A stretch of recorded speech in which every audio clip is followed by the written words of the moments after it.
Hazel Courtney here, reporting from the House of Commons in October, and I'm here with one of the UK's leading nutritionists and nutritional writers, Patrick Colford.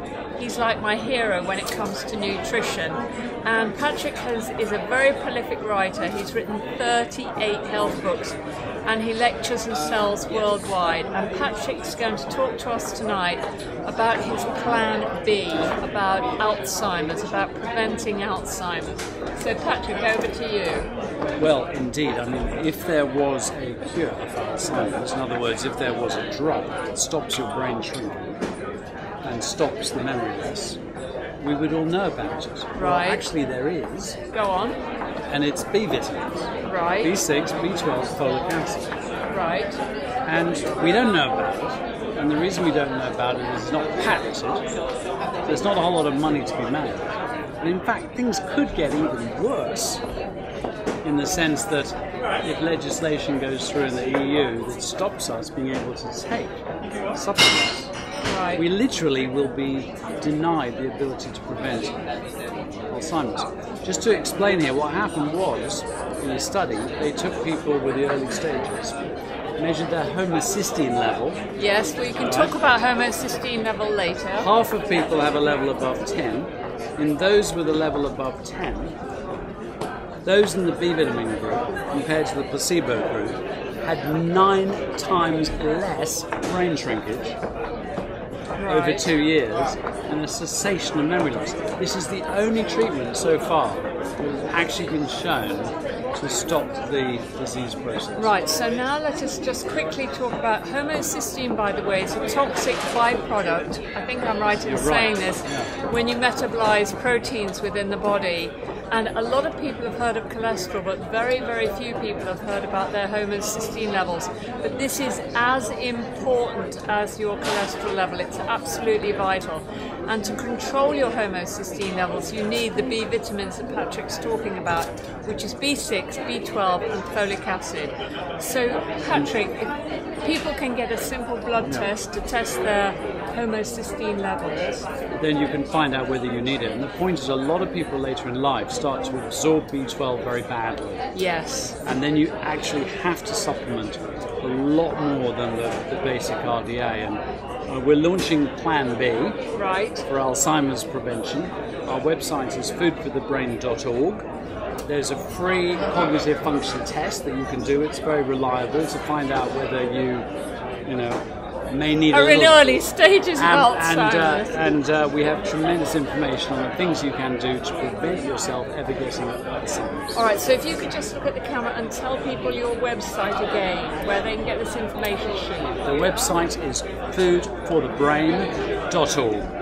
Everything is there to help you stay mentally sharp, physically well, and live a good, long, healthy life. And Patrick's website is, believe me folks, it's brilliant. Thanks very much for talking to me tonight, Patrick. Thank you. Hi, so I'm now joined at the House of Commons by Chris Whitehouse, who is the main strategist for consumers for health choice. And we are desperate to save higher dose vitamins, which are likely to be banned by Europe.